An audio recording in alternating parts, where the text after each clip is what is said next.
ए शरीफ इंसानों, जंग तो खुद एक मसला है, ये मसलों का हल क्या देगी। आग और खून आज बख्शेगी, भूख और एहतियात कल देगी। ये किसी शायर ने कहा था, शायद शाहिद लुधियानवी ने।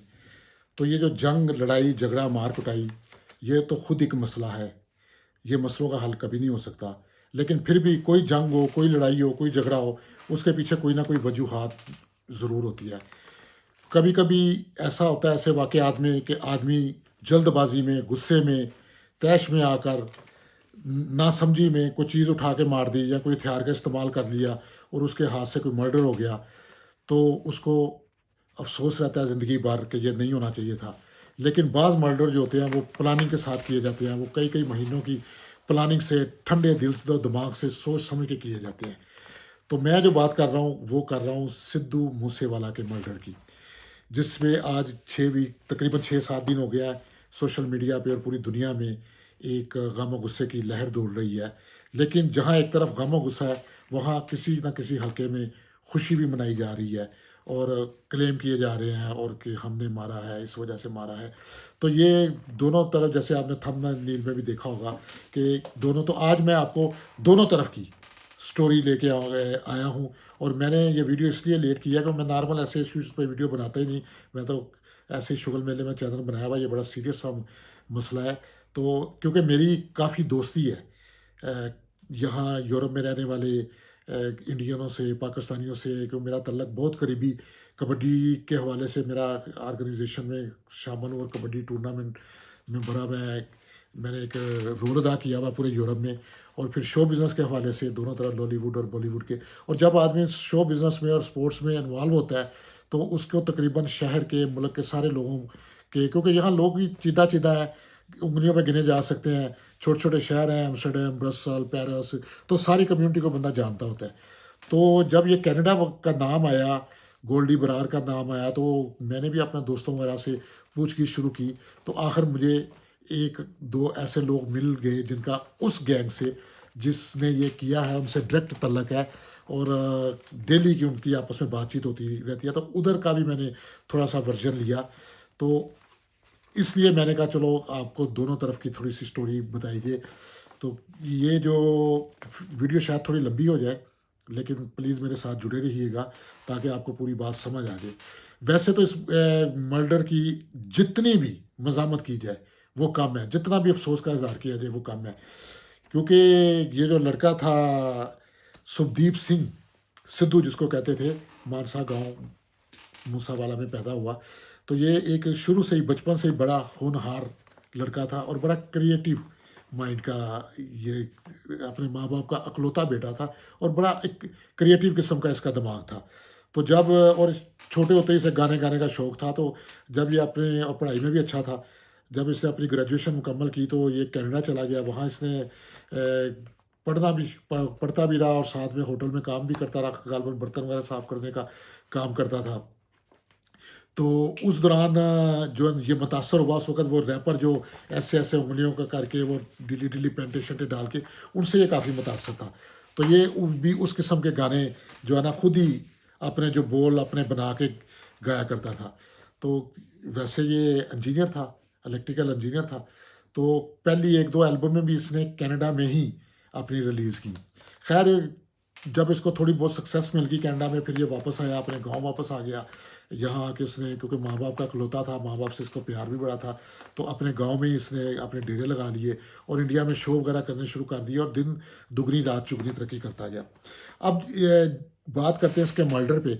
जब इसका मर्डर हुआ है तो ये बेशुमार चीज़ें आ रही हैं, बेशुमार थ्योरियाँ जी, सिक्योरिटी ले ली गई वापस, इसका कि 2 दिन पे, 1 दिन पहले सिक्योरिटी वापस ली। फिर कोई कहता है जी ये क्योंकि खड़ा हुआ था इलेक्शन में तो इसने बड़ी ज़्यादा तनकीद की थी, इस हवाले से हो गया।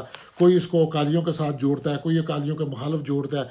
यानी ये एक नौजवान था जो कंट्रोवर्शियल था। तो किसी भी जैसे इस किस्म के जो एक्टिव लोग होते हैं, कंट्रोवर्शियल होते हैं, उनके बहुत सारे दुश्मन भी होते हैं और बहुत सारे दोस्त भी होते हैं।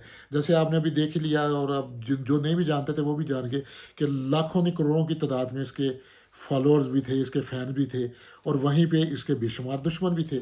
तो ये इसके मर्डर का इन सब चीज़ों से कोई ख़ास लेना देना नहीं है, ना कोई सियासत से, ना कोई जो है ना सिक्योरिटी हटाने से, ना इसकी मर्डर में दो गानों का बहुत इम्पोर्टेंट रोल है। ये आप जेहन में रखिए, दो गाने जो कि जिन जो बड़े करीबी तल्लक है इसकी मौत के हिसाब से। एक गाना जो है बम्बैया बोले, और दूसरा 295। ये दो गानों का, ये मैं आपको बाद में बताऊंगा, ये दो गाने आपने जेहन में रखें। हुआ कुछ ऐसे कि ये जब अपनी शोहरत की बुलंदियों को छू रहा था, तो इसका जो मेन, क्योंकि आजकल का नौजवान तबका जो है थोड़ा अग्रेसिविटी को पसंद करता है, थोड़ी लूज टॉक को पसंद करता है। तो और भी बहुत सारे सिंगर हैं जो गैंगस्टरों की तरह गैंग्स के गाने बनाते हैं। तो इसका भी स्टाइल थोड़ा ना वो था कि गन पकड़ ली, AK-47 पकड़ ली, बंदूकें पकड़ ली और ठोक देंगे, मार देंगे, गड देंगे, कर देंगे। इस किस्म का इसका स्टाइल था, जो कि नॉर्मल बेशुमार और भी लोग हैं। लेकिन हुआ ये कि इस तरह इसके साथ जो तल्लुकात थे, इसके तल्लुकात बन गए एक माफिया ग्रुप के साथ, एक गैंगस्टर से जिसका नाम था दविंदर बम्बिया, बम्बिया या बम्बिया, दविंदर बम्बिया। तो वो एक गैंग था, उनके साथ दोस्ती वगैरह भी हो गई। तो इसने और उसकी दुश्मनी थी आगे लारंस, जो नाम आ रहा है, जिन्होंने क्लेम किया है, लारंस बिश्नोई और गोल्डी बरार, उनकी आपस में दुश्मनी थी। तो क्योंकि ये इनका दोस्त था, तो कहते हैं कि दुश्मन का दोस्त भी दुश्मन ही होता है, या इस तरह कोई, क्योंकि इसके तल्लक था तो उनसे इसकी वैसे ही बनती नहीं थी उस ग्रुप के लड़कों की। तो अक्सर शो में, इसके शो में लड़ाइयाँ झगड़े हो जाते थे, इंडिया में भी, इंडिया के बाहर भी जब शो हुए, कई कंसर्ट इसके कैंसिल हो गए शुरू होने से पहले, क्योंकि दोनों गैंगों के लोग पहुंचे हुए थे। तो ये एक छोटी सी हिस्ट्री चली आ रही थी। उसमें इसने एक गाना भी बनाया था, जो मैं दो गानों का जिक्र किया है, उसमें एक गाना बनाया कि बम्बैया बोले। तो उसमें उस गाने को शुरू करने से पहले इसने ये अल्फाज भी बोले कि हमने तो ये गाना लिखा है, लेकिन बहुत सारों के ये मुंह पे ना यानी थप्पड़ की तरह पड़ेगा। तो ये ज़ाहिर है, अब मुखालफों को सुनाने की बात होती है कि जब आप गाना शुरू करने से पहले कहते हैं कि हमने तो ये एक गाना लिखा है, लेकिन मुझे पता है कि ये बहुत सारों के मुंह पे थप्पड़ की तरह लगेगा। फिर थप्पड़ की तरह लगा भी। और एक वीडियो भी अगर आप यूट्यूब पे मारें, इसके फादर की और लॉरेंस बिश्नोई की ऑडियो, उसके बाद एक रिकॉर्डिंग मौजूद है जिसमें वो लॉरेंस बिश्नोई इसके बाप को कह रहा है कि अपने बेटे को समझाओ, कोई उसको संस्कार दो। और वो बड़ी तमीज़ से बात कर रहा है, और वो कह रहा है बार बार इसके बाप को कि आप मेरे से बड़े हैं, मैं आपसे बदतमीज़ी नहीं कर रहा, तो अपने बच्चे को समझाओ, ये आपने उसको क्या संस्कार दिए हैं। वो गालियाँ निकाल रहा है। तो अगर तो उसका बाप आगे कहता है क्यों गालियाँ काट रहा है, किसी ने नाथ नहीं लिया, कर लो जो करना जी। वो आगे से वो कहता अभी नाम नहीं लिया, अगर नाम लेगा तो फिर अगले मंजी भी ठोक देंगे। तो बाप उसका कहता है मंजी ठोक दें, आइयो फिर कर लो। इस तरह वो बड़ी, वो अग्रेसिव, इसका बाप का अग्रेसिव रवैया था। तो वो बंदा बड़े प्यार से, यानी आराम से हंस हंस के बात कर रहा है कि उसको समझाओ, ऐसा नहीं, वो एक सिंगर है, उसको आपको तुम ये संस्कार दिए हैं कि उसे को इस हमारे मामले में ना आए इस तरह से। तो ये भी इंडिकेट करती है कि ये इनका कोई टसल वगैरह चल रही थी। तो अब ज़ाहिर है, बाप माँ बाप का इकलौता बेटा था, और बाप की भी सपोर्ट थी। और उस वक्त जब आदमी को पता नहीं होता फ्यूचर में क्या होने वाला है, तो बंदा वो पावर को भी इंजॉय करता है। अगर बेटा किसी गैंग के साथ इन्वॉल्व है, तो बाप का सर भी फ़ख्र से ऊंचा होता है, मेरे पुत्र ने 4 बंदे ने। तो इलाके में उनके काफ़ी लोग वगैरह इसके इर्द गिर्द रहते थे, बॉडीगार्ड भी थे। तो उसके बाद होता क्या है, वो जो एक अकाली लीडर था अकाली दल वालों का, विकी मेडोखेरा, विकी मेडोखेरा, उसका मर्डर हो जाता है। और वो उसका तल्लक था इस लारस बिश्नोई गैंग से, और वो गालबन इनका कोई भाई भी बताया जाता है, लॉडी बरार का। तो रिश्ता भी था और तल्लक भी था, तो उसका मर्डर हो जाता है। तो उसके मर्डर में डायरेक्ट जो नाम आता है, जब वो शूटर पकड़ा जाता है, तो वो सुपारी देने वाला जो होता है, या वो ऑर्गेनाइज करने वाला, वो होता है इसका मूसेवाला का मैनेजर। तो इसका मैनेजर जिसका नाम था शरणप्रीत। तो शरणप्रीत की इन्वॉल्वमेंट निकलती है। इससे पहले कि पुलिस शरणप्रीत को पकड़ती, वो भाग के ऑस्ट्रेलिया चला गया। अब वो गैंग जो थी, उन्होंने लारस वगैरह ने उन्हें कहा भी ये तो मूसेवाला, देखो उसका मैनेजर है डायरेक्ट, ये उसकी गैंग के साथ इन्वॉल्व है, और उसको भगाने में भी इसका ही हाथ है। वैसे वो कैसे जा सकता था, क्योंकि इसके थ्रू वीज़े वगैरह लग जाते थे, वीज़े लगे हुए थे, तो इसने उसको सहूलत कर कि भगा दिया। तो उस पर इन्होंने इसको डायरेक्ट थ्रेट दिया कि हमने अब तुम्हारी खैर नहीं, अपना बंदोबस्त कर लो। वो थ्रेट जो है इतना ओपन था, इसको सिक्योरिटी मिल गई, 6-7 गार्ड पुलिस के सिक्योरिटी के मिल गए। तो इन्होंने फिर सुपारी दी। एक दिल्ली का लड़का था, शाहरुख खान गालबन, उसको सुपारी दी।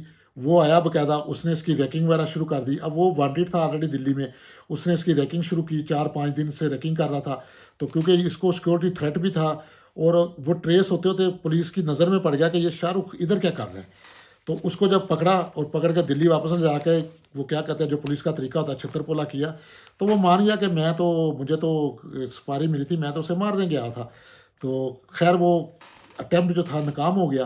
तो ये कुछ 6 महीने पहले की बात है। तो उसके बाद जो है ना, इसकी सिक्योरिटी और बढ़ा दी, ये भी चुकन्ना हो गया और इसने बंदे वगैरह अपने साथ और गांव से बाहर जाने इसने छोड़ दिया। इसने गांव में नई हवेली बना ली, किला टाइप की बहुत बड़ी, और अपना पूरा इसका नेटवर्क वहाँ था। अब गैंग तो एक्टिव था, उन्होंने तो काम इसका लगाना ही था। उन्होंने फिर तैयारी शुरू कर दी। उसके बाद इलेक्शन आ गए।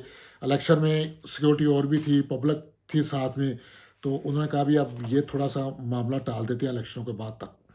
जब वो मामला टाला तो इन दिनों उनका इसका गाना वो बड़ा हिट जा रहा था, 295। अब ये बात मैं आपको वो बता रहा हूँ जो कि क्या कहते हैं, मुझे उन लोगों से पता चली है जो कि इस गैंग के साथ किसी न किसी तरह इन्वॉल्व है। तो उन्होंने कहा कि ये एक बात नहीं कि उसके साथ 2 सिक्योरिटी वाले थे या 4 थे या नहीं थे। क्योंकि जो अभी तक थ्योरी बताई जा रही है ना, वो ये है कि कोई इनसाइड जॉब लगती है कि वो एकदम से घर से निकला है, तो बाहर निकला है तो उसकी गाड़ी पंचर थी। और जो था दूसरी गाड़ी के एक की चाबी नहीं थी मिल रही, जो बुलेट प्रूफ थी उसकी चाबी नहीं थी मिल रही, मर्सिडीज़ में बैठना चाहा वो पंचर थी। तो ये जल्दी में यही गाड़ी लेके निकल गया। तो उसके गार्ड भी उसके साथ नहीं थे। तो किसी ने टिप दे दी तो वो आगे से उन्होंने घेर लिया। अब यहाँ एक बहुत ही इंपॉर्टेंट चीज़ ये है कि जब वो घर से निकला, घर से 4 या 5 किलोमीटर के बाद उसका मर्डर हुआ है। तो इसका मतलब है कि जिसने भी टिप अगर दी, अगर ये थ्योरी मान भी ली जाए, लेकिन ये देखें कि एक आदमी जब निकलता है 4-5 किलोमीटर का फासला 2 या 4 मिनट में, 5 मिनट में तय कर लेता है। तो ऐसी क्या थी कि वो जहाँ भी कोई बैठा हो, कोई हाथ में कप चाय का भी पकड़ा हो या कहीं भी बैठा हो, तो आप अगर टिप दें तो 5 मिनट के अंदर इतने शूटर 2 गाड़ियों से वहाँ नहीं पहुँच सकते कहीं भी। और वो इतने नज़दीक तो थे नहीं कि, क्योंकि उसका गांव गांव में तो हर बंदा जानता है कौन है कौन नहीं। तो चीज़ ये है कि वो अब ये मैं आपको बताऊं, उन्होंने प्लानिंग की हुई थी कि आज के दिन इसको मारना है। क्योंकि वो जो गाना है ना 295, वो गाना तो है आर्टिकल 295 जिसे दफ़ा कहते हैं 295। लेकिन उस गैंग ने कहा था कि इसका ये गाना बहुत मशहूर है। तो 295 ने उन्होंने कहा जी 29 मई ये दिन मशहूर रहेगा, इसको 29 मई दिन वाले मारेंगे इसका, ताकि बाद में हम ऐलान करेंगे देखो इसके गाना, ये इसने खुद ही मौत की डेट बता दी थी 29 मई, तो हमने इसको 29 मई को मारा है। तो वो उस दिन वो तैयार बैठे हुए थे। उस दिन वो चाहे वो 10 गाड़ियों के साथ निकलता या 50 के साथ निकलता, उन्होंने अटैक करना ही करना था। और ये जो राइफलें यूज़ हो रही हैं हुई हैं, वो कहते हैं जी पहली दफ़ा वो AK-95 और समथिंग बड़ी जदीद राइफलें। इवन कहने वालों का कहना है, जो जिसने मुझे इतला दी, वो कहता है कि रॉकेट लॉन्चर थे, 2 रॉकेट लॉन्चर थे दोनों गाड़ियों में, कि अगर वो बुलेट प्रूफ गाड़ी होती तो वो रॉकेट लॉन्चरों से अटैक करता था। तो ये अटैक होना ही होना था किसी भी सूरत। तो ये इसलिए ये चीज़ जो है ना, ये बाकी थ्योरी हैं तो, और ये उसी गैंग का काम है, क्योंकि जिन्होंने ये किया इसमें ना कोई अकालियों का तल्लक है, ना कोई सियासत तल्लक है, ना कोई किसी और का तल्लक है। ये उसी चीज़ का उन्होंने अपना जो है एक इंतकाम लिया है अपने, जो भी उनका वो जो मरा था दोस्त भाई या जो भी। लेकिन इस किस्म के वाक़यात, इस किस्म का कानून हाथ में लेना किसी तरह भी अप्रिशिएटेबल नहीं है। लेकिन क्या करें, हमारे यहाँ और स्पेशली इंडिया में तो ये कल्चर बहुत ज़्यादा आम है। लोग जेलों में बैठकर जो है ना वो पूरे पूरे नेटवर्क चला रहे हैं। अब ये जो लॉरेंस बिश्नी गैंग है, इसका भी तकरीबन 700-800 बंदे इसके बाहर मौजूद हैं। और पुलिस को भी पता है, पुलिस वाले साथ सूलतकार है, सारे मिलजुल के काम होते हैं। तो ये थी थोड़ी मुख्तसर सी वीडियो। मैं ये सारे फैक्ट एंड फिगर के साथ और पूरे नाम और वाक़या और स्ट्रीट के साथ करीब दूसरी वीडियो करूँगा। मैंने कहा मोटा मोटा आपको बता दूं, क्योंकि आप लोग काफ़ी वीडियोस देख रहे हैं और काफ़ी ह्यूमर्स फैले हुए हैं जी, फलां हो गया तो ये इसको सियासत की भेंट चढ़ा दिया गया, या इसने किसानों की हमायत की थी इसलिए। ये बिल्कुल टोटली गैंगवार का नतीजा है। और एक इसके अंदर एक मर्डर मामला जो पहले हुआ, और उस मर्डर का जो इंतकाम, ये इंतकामी कार्रवाई है। और ये बातें बाद में खुल के सामने भी आ जाएंगी। वैसे इसके जो शूटरों में से 2 शूटर जा चुके हैं, इंडिया से निकल चुके हैं। तो पुलिस के मुताबिक शायद वो नेपाल में है, वो नेपाल में गए हुए हैं, लेकिन अब शायद आगे वो कहीं सिंगापुर इधर उधर निकल गया। ऐसे लोगों के पास कई आईडीज़ भी होती हैं, और जिन्होंने इतनी लंबी प्लानिंग की होती है उन्होंने पहले अपना बच बचाव के लिए भी प्लानिंग पहले ही की होती है। तो ये थी आज की वीडियो। उम्मीद है आपको वीडियो पसंद आई होगी। इसमें खैर पसंद आने वाली कोई चीज़ तो नहीं थी, एक अफसोसनाक वाक़े पे वीडियो थी, लेकिन फिर भी चैनल को सब्सक्राइब करें और अपने कमेंट से मुझे आगाह करें।